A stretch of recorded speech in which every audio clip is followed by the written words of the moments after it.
Awesome. So we are recording and we are here with Naomi, who's a member of the Mompreneur Club. Super excited to have her here.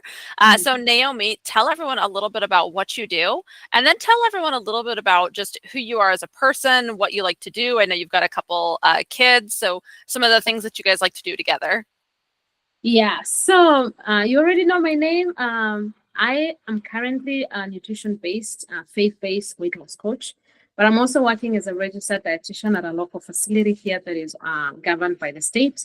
And I love doing what I do. I love being a dietitian. I love coaching women on women health, weight loss, PCOS, postpartum, prenatal, all sorts of things, women health. So basically, that's what I do. I do have a private practice that I take that is insurance-based, but I'm also working on just kind of phasing that out because, as you know, insurance business is not very scalable.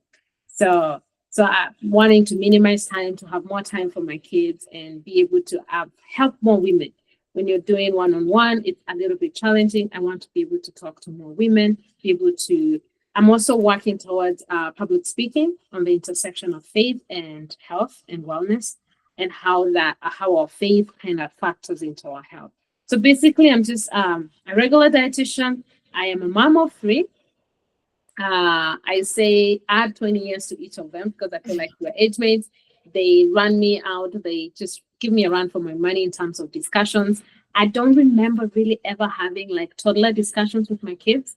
It's always been like a conversation. I'm like, who is the adult here? So it's always been like a very mature conversations and just they like to make their arguments. They like to position. They like to act to defend their position. But eventually, of course, we know who is the mom and who is the kid. But I have two girls. I have one boy, and they're all between 7 and 12. And I just love being their mom. It's challenging, but it is a duty that I am taking them seriously. I am appreciative that I get to be their mom.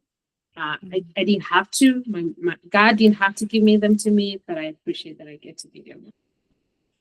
That's beautiful. And so you have two daughters and one son, Yeah, and they love debating you, which I'm sure all kids do, right? me too. But I mean, future lawyers in the household. So what do you guys do for fun? So sadly, we've watched a lot of TV the last 1 year than I would want to admit. Mhm. We they like to just hang out with people. They like to play. I know one of them. The girls have a way of entertaining themselves sometimes. We go to the water park once in a while. I've not been able to take them to the zoo, but I have a lot of friends. They have a lot of aunties and uncles, and I think being in that position it helps me a lot because sometimes they'll just go hang out with friends and they will go to places and like, okay, we went to this place, we went to this place. The other day we went to New Mexico. There's a water obstacle park that we went to with friends. So basically, we like to go play with other people and hang out with other friends. Um, we had started this thing and we would play games, and it's one of the games that we had called "How Well Do You Know Your Family." I'm trying to kind of build that culture of board games, which sometimes we don't do very well because their personalities. I'm like, okay, guys, if you have to keep arguing, then we need to find something else to do. But I think the favorite thing that we do together is just watching movies when we can agree on a movie because Love it. everybody wants to watch something different. So yeah, I really do have very strong personalities in my house. I do have I do have very smart kids. I don't take credit for it. It's just what God has created them to be. I don't take credit for any of that. But I do love how my kids are smart and they really I don't think they're too smart for their ears. And I need somebody to come and help me channel that wisdom in a way that it's going to be Yeah, very beneficial to them and to the society. I love that. And faith is a Yeah. huge part of your business and your life. So tell us a little Yes. bit about your faith, just the story of how you came to faith, how it's guided you through life. Oh boy, that's a long story. So I grew up back in Kenya in East Africa. I was born to parents who were both believers in Christ. And my dad was actually both a teacher in the school system, but also a pastor of a church. My mom was a school teacher, and she had served for so long in the women ministry and all that. So I grew up being, I think I would, it won't be a distaste to my parents to say Bible was the biggest toy in our family. Like you find, I grew up doing Bible studies at home and things like that. But I did not come to faith until I was in high school. Mm. And that's when I came to a realization of I need to be, I need to take this thing personal. And that's when God convicted me of, okay, when you stand before the judgment seat of Christ, what account will you be able to give? Mm. And Yeah. it was actually a preaching. My dad was preaching at a certain church, and he was preaching. I can't remember.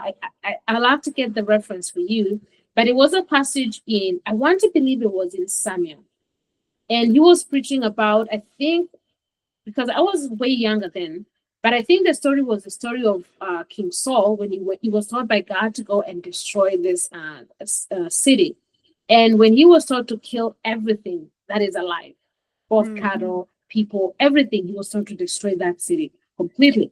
But then he went and spared the king. He spared the fat rams and the fat goats. And when Samuel is asking me, what is this? What is the noise of the things that I hear? And Saul was telling Samuel, oh, I spared this and this and this so that I can come and give an offering. And then Samuel asks him, is God pleased more with the fat of rams than with with obedience? And I Mm. remember my dad, when he was preaching, was asking the question, when you appear before God, and God will be asking you, what is the noise that I hear of things that when you did not surrender your life? Like the sins that were not covered under the blood of Christ, that we did not commit ourselves to Christ. What account are you going to give? And then he was talking how God is more pleased with obedience than with ourselves, like going to give offerings and sacrifices and doing things for him and basically working for him. He wants us more than he wants the things that we can give him. So Mm. that's the sermon that brought me to Christ.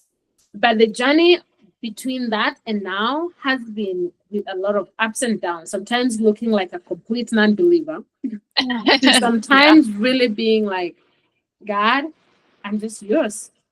Mm. Whatever you want to do, let's do it. I don't know where you're going. I don't trust this process as much, but I don't have any other option but to trust. Mm. So it's been, but I think my faith as a person started being tested. Like, you grow up in a Christian environment, everybody is speaking the same language. There's a cushioning that happens. And then I went to work for a humanitarian company in Kenya, and I was working way far away from home, and other things that were happening in that late teen, early adulthood, in your early 20s, and you're feeling a little bit independent. You're just done with college. You're in your early 20s, and you're like, I just want to be my own person. I want to live the life that I wanted to live. But then you get to these places where you're like, I don't know what I'm doing. And one of the things that I really, really wanted, because from a Christian background, I did not believe that my parents lived the Bible that they preached for the most part. Mm. And that kind of confused me a lot as well. I don't cite any physical sins I would see them do, but just I don't like conflict. I don't like arguments. I don't like fighting. It's just something that I don't like. So when they would argue, when they would just raise voices at each other, I was like, this is not how God wants us to live. Mm. Didn't like that. And I shut down because there's a season of their marriage where I didn't think they were going to survive as a couple. Yeah. And that's really confused me a lot in my faith.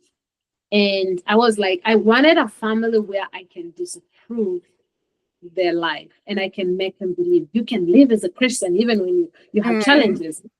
Going back, I think my desires were right, but they were very misplaced. Of course, we know how life works and how things go. Yeah. And Yeah. from where I'm standing today, I would go back and tackle that differently. But Mm. that was where I was standing at that time. I wanted to be a mom and a wife so bad that I just wanted to do it out of spite. And Mm. spiritual things don't work like that. Yeah. So God catches you in your tracks very quickly when you start thinking that. So I ended up cutting a long story short, which could also be another session on its own. I ended up finding myself transitioning from Kenya to the US, landing in the US, and finding myself pregnant out of Mm. wedlock, and just my world like coming tumbling down and crumbling. Basically, if you've grown up in the era that I grew up, you grew up being.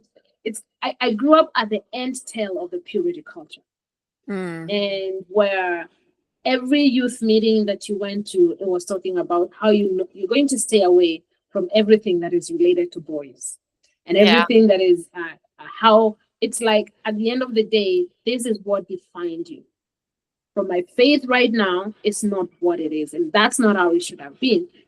But anyway, my faith has been a guiding principle ever since. But then it got real now when I find myself pregnant. I'm in a foreign country. I'm doing a master's program that, because of all the stress that I'm going through, I don't even understand. How did I even manage my first undergrad? Because my first master's, honestly, I look back at my notes and the thing that I studied, and I'm like, why did I find it so hard? Mm. It was extremely hard. At some point, I was like, how did I even grow to in school for this long? Like, I felt like I was just a dumb girl for my Mm. I almost flunked out, and I almost got cut out of the GPA because the GPA of 3, I was like, because I had a master's of two semesters and then a capstone, and I almost didn't make it. Mm. And then I was like, what's going on? Because doing my second master's and thereafter, I was like, I feel like I understand things. What was going on?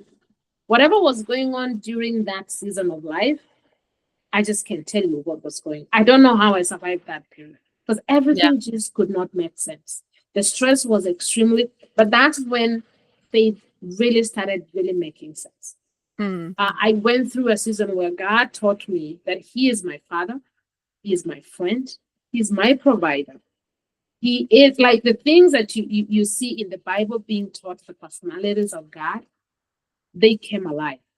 Mm. I love that. They came alive, and I was in this season because my parents didn't know that I was pregnant until probably 3-4 weeks before I went to deliver. And I'm Mm. not the one who told them. I went through a season where the friends that I had back in Kenya and even here, I was working in a place where it's either the faith comes alive and it makes sense and it's real, or I'm gonna lose hope in everything because that was the only thing that was left on my team. Mm. The environment I was living at, it was such a toxic environment where I was living at, friends that I was going through. And at that point, if you had asked me, I would have faulted them. But looking back, I'm like, it was just something that it's a battle that I had to fight, and I had to go through people. So Mm. I don't think it's specifically the people that I was around that I would blame or I would fault, but it was just a battle that I had to fight. And of course, the battle is not going to happen in the wilderness with no people and human beings. Some of those battles come through people. And Mm. so I have learned over time to look beyond the human being who I'm dealing with in terms of the conflicts or the battles that I'm fighting and see the spiritual behind it. Because if I target you as Michelle, I'm going to lose like Mm. horribly and terribly. But I've learned to look sure.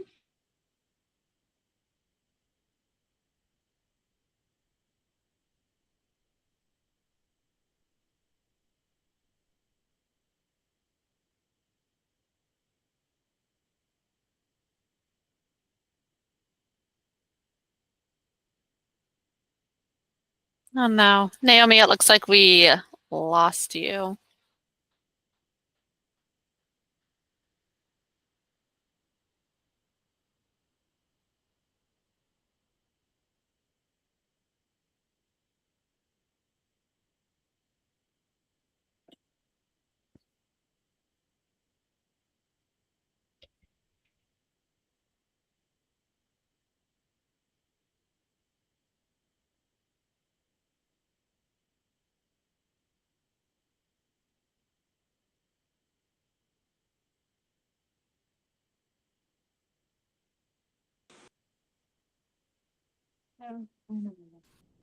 There we go.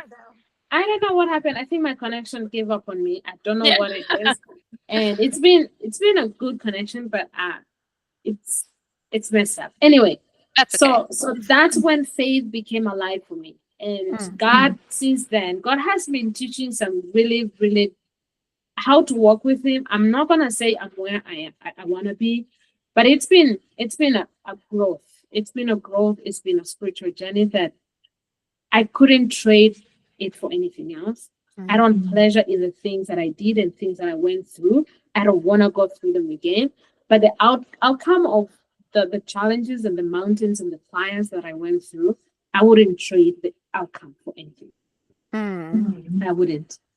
Because one, I have beautiful children, and two, I have a faith that I can see clearly when it comes to career, when it comes to life, when it comes to who I am, how I see the world. I would say I don't think how I would have been able to grasp life if I just went smooth sailing all the way. That's beautiful. I love it. And I think what's really cool too is the people who go through the trenches are way better equipped to help people who are going through the trenches, right? Yeah. Because like you've been through it, so you understand the struggle, you understand what they're going through. And so I Yes. think like how has that helped you in your, in your career and in your business and as your life as an entrepreneur? I think when we don't let, or when God really gives us the mercy that the trials don't break us, because I was gonna say yes and no at the same time because of Mm. this reason. Because sometimes when we don't, because sometimes it can be painful. There's some, I don't know how God apportions these trials and how He allows them to come, but there are some trials that somebody is carrying, and you're like, this this is so close to breaking than building. Like Mm. the line between breaking somebody becomes so close to the edge that any and I'm so glad that God knows how to hold those times. So when Mm. we come out of the other side, it helps you, and you can separate yourself from the growth that comes in, whether it's in church, whether it's in your career, your work, and those things help you. Like now I'm coaching. I was doing a certification on Christian life coaching. And the client that I ended up getting for my mock client is not a nutrition client. They didn't want to lose weight. They wanted coaching on career. And they're an immigrant. And this is like a first time generation immigrant.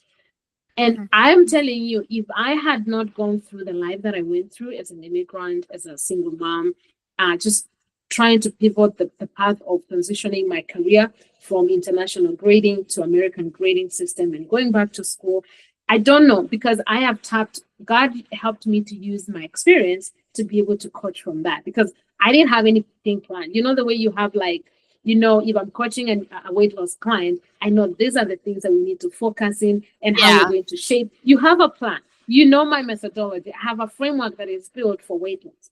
I have a Mhm. framework that is built for health and wellness.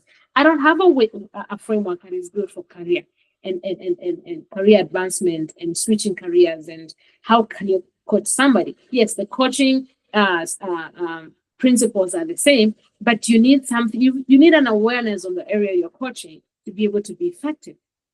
Yeah. And my personal life and the things that I went through and the growth that came out of it was so timely because I was able to tap into that to be able to coach from that. And even generally in life, because you've meddled with the Bible so much, and there's no way you're going to meddle with the scriptures and they leave you where you are a year Mm. ago or before the trial began. You're gonna be wiser, you're gonna be, and I'm not going to say you're going to be absolute, but you're gonna be wiser, definitely. You're Mm. gonna have more wisdom than the younger you before the trial. So it really does grow you and give you something that you're able to help others.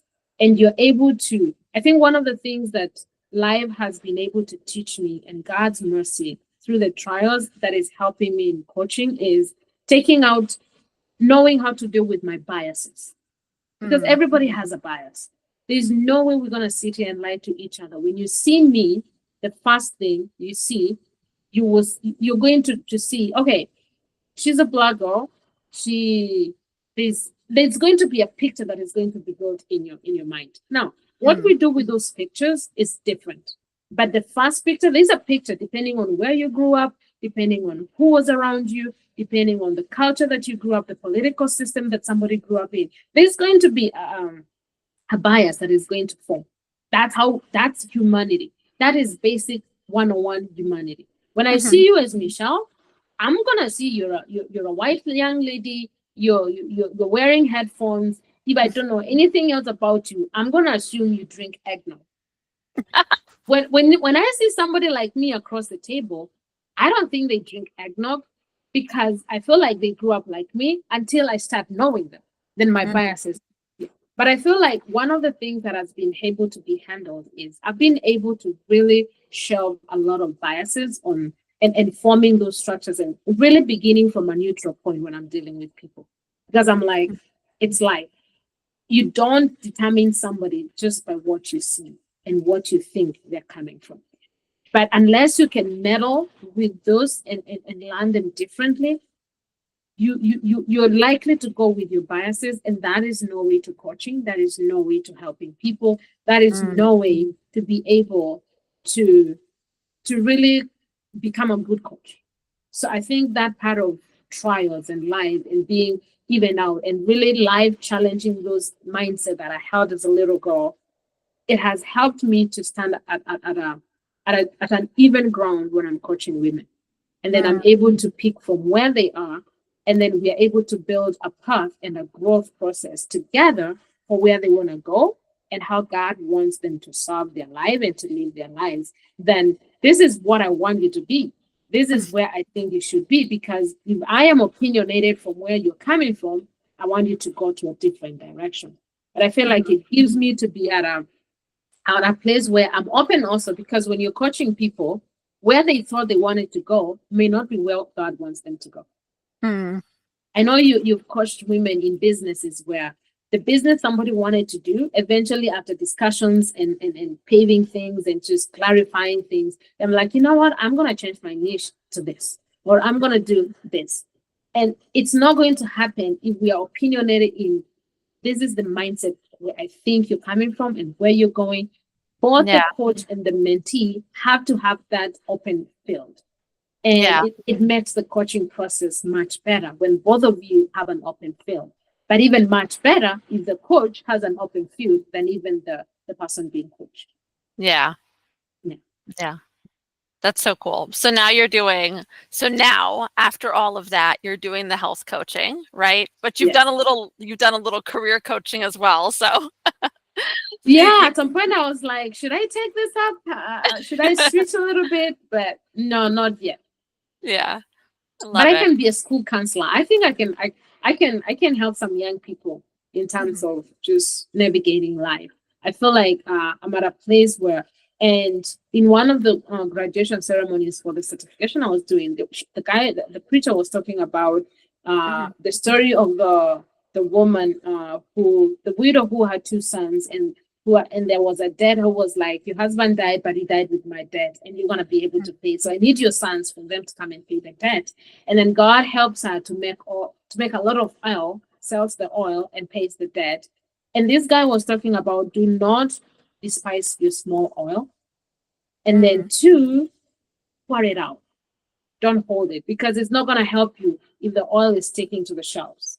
It's Mm. not going to help anybody. It's not going to help you. It's not going to accomplish God's purpose. The oil has to be poured into the container. And the faith to know as you pour it, God is going to multiply. Mm. And I feel like I've been the people who have the forced humility for a very long time, where you're like, oh, I'm a Christian. I don't want to brag. I don't want to appear proud. But then you have giftings that God has given you, and you're sitting on them. Yeah. And I don't think that is how God wants us to live. So I'm at a point. Actually, the last 1 or 2 weeks, I've had this stirring up where you need to be able to stand, because you went through school, you depended on God to take you through school, through life experiences. Beyond that, you walked a lot of experiences. Don't shy from shining that light. Mm. It's scary, because being in the eye of people talking about, and especially if you want to start talking about your stories, talking about helping people, there are going to be those missiles that come from the internet, and those things are real. They're scary. I don't shy away from talking to people, but I just don't like the cameras and videos and all Hmm. that. I don't mind talking with people like one on one, live in a conference. But when it comes to like the virtual space, it's been scary. I've been doing it, it's scary, but it's the only thing that makes sense for my lifestyle right now because I have three Yeah. young children, they're in school, I work a full-time job. There's no way I'm going to be going speaking everywhere I want to go speak. But the virtual Yeah. space, even coaching, it helps me to not coach from a mortar and brick setup because I can coach somebody at 11 p.m. when they're in a different time zone than when I can have somebody come to my office from Australia or from Yeah. Africa or from Europe. But the virtual space makes a lot of sense right now for what I'm Mhm. doing. It's a scary place, but then you have to ask yourself, this woman had to go borrow containers from people to come and put the oil. It's scary for her to go borrow. Nobody wants to go borrowing. Everybody wants to feel independent, but you have to get out of and get out of it. And you have Mm. to shine the light. To shine that light, it's gonna come with downsides and positives, and you're gonna have sometimes to crunch on people. Sometimes you're gonna it's gonna take a path to grow again, but you can't hide it because then again the parable of the talents again. God will be like, "What did you do with the gifts Yeah. that I gave you?" And you're not going with your own power again. You have to seek the Holy Spirit. You have to seek God to Mm. guide you in the way to go. But I'm excited, scared to because I feel like we were talking earlier before the session that I feel like God is really starting me out to do things differently and forget the familiar Mm. because the familiar is because I was asked to give a practical minute at our Bible study class one Sunday in was it June or July, somewhere thereabout. And this thing that was being encouraged to share about was the story of this guy who was sitting outside the pool of Siloam Hmm. and he complained, "Oh, I don't have anybody to throw me in the pool every time the angel starts at the pool." And then Jesus asked him, "Do you want to be healed?" Forget Mm. about if there's somebody coming to help you or there's no somebody to help you. Yeah. But he was still expecting God to work with the family.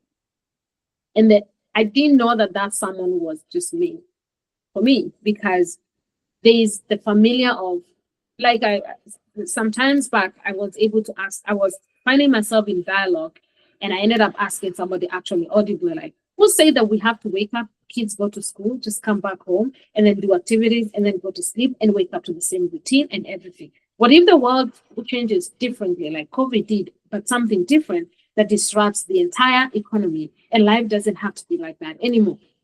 So, Mm. and you find that we are so tied to the outside controls, we are really not asking God because I don't believe that. And I'm not saying that kids stay home. I'm not because my kids are still going to school, but I'm not. I'm somewhere mentally where I'm challenging the normalcy of things that have done. Mm. Things that I've done it this way, and it has to be this way, and it has to be this way. And especially being at the place where God is like, you're gonna have to have an empty hand for me to give something to your hands. I can't just give something when your hand is folded like this. When you're trying to Mhm. struggle to hold something, you have to let that go for me to give you something, for me to take and to give. If I have to take something, I'm gonna replace it. But if your hand is folded, I can't even take it to put something else. And I'm wanting to challenge things, belief systems that I have, things that I'm doing. Why do I always do things like this? What if I just wake up one morning and I'm like, you know what? I don't feel like going to work. I don't want to go to work. And God is telling me to do something different. Of course, I'm not going to be rebellious and not call him sick. But even if there's a lot of people, even in the work environment, they have a lot of hours, but they never use them. Mm. That is a good example of just letting the normal dictate itself. But why do you have the hours? Oh, I'm saving them from different things. Why not just take those days, go rest, go do something different? Yeah. Like we are used to a normal system. We don't want to challenge those normalcies. We don't want to Yeah. challenge those familiar steps. Well, this is what I'm used to doing. But I want to challenge those things. I want to challenge the mindset on how I think. Why do I think the way I think? Why do I feel like life has to run this particular way and not something different? Mm. I love that. I think a lot of times, like you're saying, we get stuck on the autopilot, right? Yeah. Of like, this is how life is supposed to be. So this is just Yeah. how we do it. And there was years ago, I used to work at a company and there was a couple that worked there together. And what they did was in the summer, because we had like 2 weeks of paid vacation, right? So it was 10 actual work days total. And so like throughout the summer, they took about 2.5 months where they just did 4-day work weeks. And they would just take every Friday off together. Yeah. And so I was like, that's so brilliant. You're getting a whole summer of just 4-day. Like, why do people aren't intentional with how they want to use their time, with how they want to use their resources, with all of those things?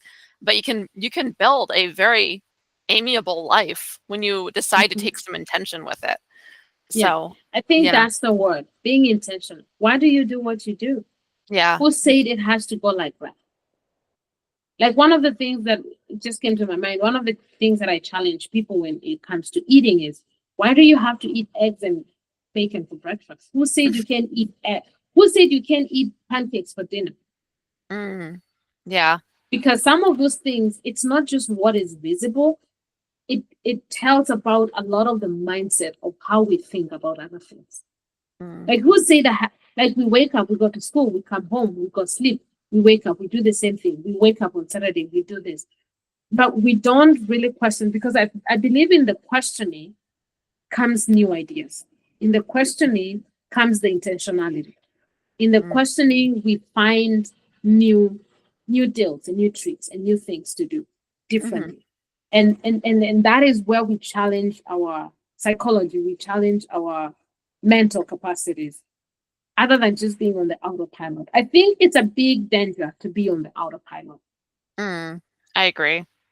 I love it. These are the types of conversations that us entrepreneurs have all the time. It's like, why are people just going with the flow when you can break against the current and do something different and be innovative and be different and build a life that's intentional around what you want to show up as? So I love all of that. I'd like to talk a little bit about, because you're a health coach. So I was going to say, we'll wrap it up in a couple minutes, but I'd like to have you talk a little bit about some tips and tricks if there's moms out there that may be struggling with their health. Maybe they have PCOS or perimenopause or some of these more common, women symptoms and things like that. Do you have any sort of tips and tricks that they can use to kind of help just be a little healthier if they wanted to be more intentional about their health? I think it's for moms, whether single moms or married but parenting alone, or just parenting well with their husbands. I think the biggest thing for moms is to know the seasons of their parenting and the season of where they are, because that is going to determine how they work around their meals, how they work around the time with their kids, who can help and who can help. But I think one of the biggest things is to be able to know who is your network. For moms, is who is your network. There are moms who just want to carry everything and put it on their back and go. It's going to be hard. It's going to be very challenging, because when we start talking about the tips and tricks that you need to do for your health, they all kind of run around your time factor. Because if I tell you to meal prep, do you have the time as a mom to meal prep? Or you're just running things as they go? Do you have time to sleep? Because sleep is a huge factor. It's a huge trip. If you're not sleeping well, you're not going to be healthy. Because then your stress levels are going to be extremely high, because the body is not healing itself. The body is not resting. The body is not. God created the world in 6 days and he rested on the seventh day. Rest, we see across the Bible, places where God commands rest. By one commanding the Sabbath, says you need to take a day off. You see when he will tell them, till the land for 6 years, and the seventh year, let the land rest.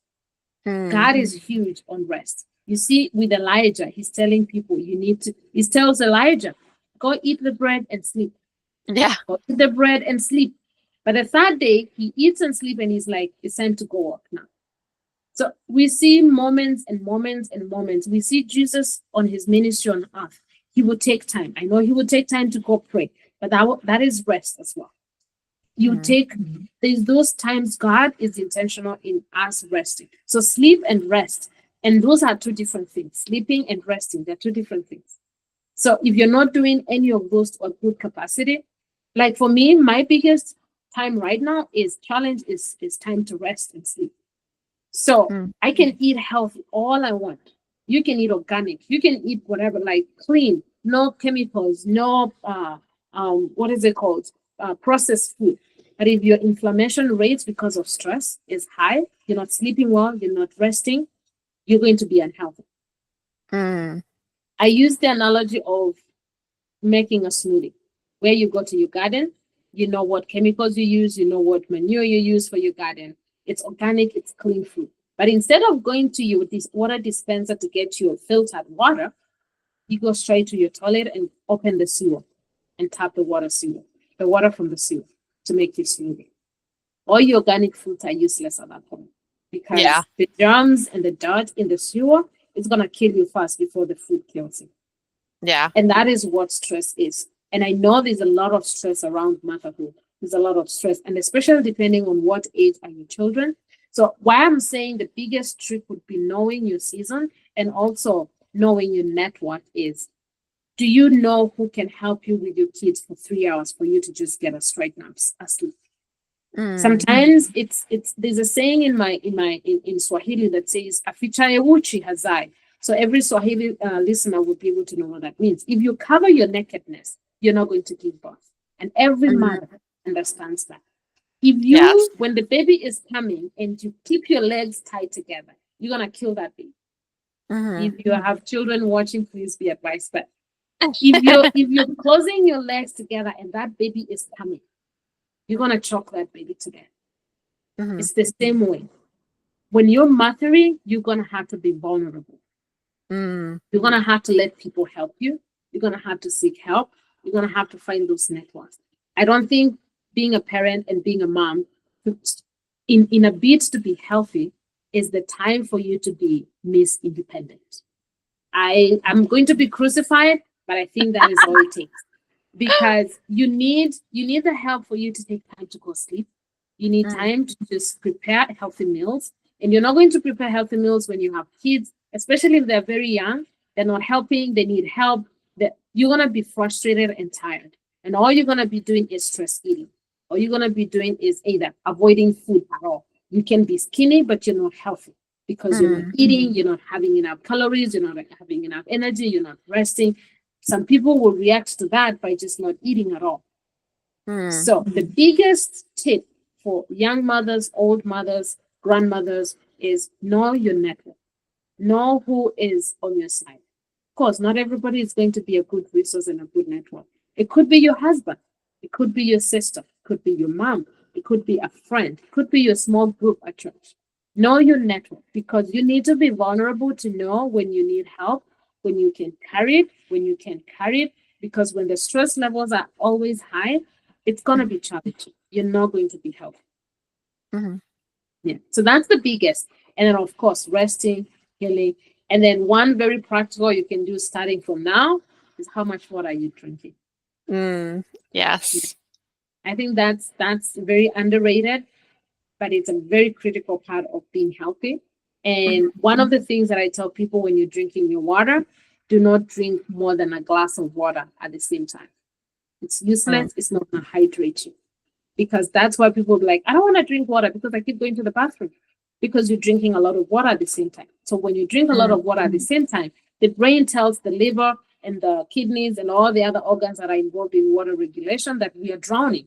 We need to eliminate, because the Mm. body is working to stay at a certain balance for your water and your fluids and your acids and everything in the body. So if there's a lot that is coming in at the same time, the brain is going to tell the body, we need to take some out. We are drowning, our cells are drinking more than they need, so we're going to eliminate. That's why you drink, you go to the bathroom. But if you're pacing yourself, you're sipping water throughout the day, then your water is able to stay. You shouldn't be able to feel the need to go to the bathroom in our every hour, Yeah. basically. Like if you train your body and you're pacing your water, a good amount is probably 2 to 3 hours before you Mm. can feel the urge to go to the bathroom. So, which means you need to be drinking a few sips every probably 10 minutes, or every 15 minutes. You can put a mark that I'm going to drink half a glass every 15 minutes, like Mm. that, because then it helps the body, that water, to circulate through the body, take out all the toxins, regulate your blood pressure, hydrate your cells, and then take out all the junk out. But if you're just drinking and it's going to the bathroom, you're drinking water and it's like, I'm meeting my water goal. Why do I feel dry? Because you're dehydrated, even though you're drinking water, because it's all getting eliminated Yeah, immediately. Yeah. that makes So, sense. so that's one big practical thing you can do. Drink water. Yeah, I love that. And then one last question. If there is a mom who's starting a business, what is your tips on just navigating entrepreneurship as a mom? Don't walk alone. Mhm. If you're starting, you know what you want to do. Michelle is here. She's really good. So you need to get in touch with Michelle. And I'm not saying this because she's interviewing me. I'm saying this because she's worked with me. I know what she can do. And I was given her as a referral from a very trusted friend. And even if you don't want a Michelle, but she's good, I don't know why you would go elsewhere. You don't want to do it alone. You're going to waste a lot of time. You're going to waste a lot of time, and it's not worth losing that time. You need the help.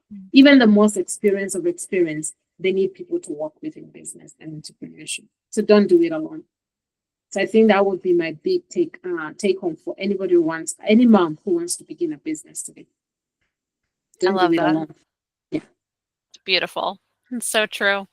Awesome. Well, thank you for being here, Naomi. We Thank will make you. sure that the links to your community and all of that is in the description for this video as well. And Yes. Thank you so much. absolutely.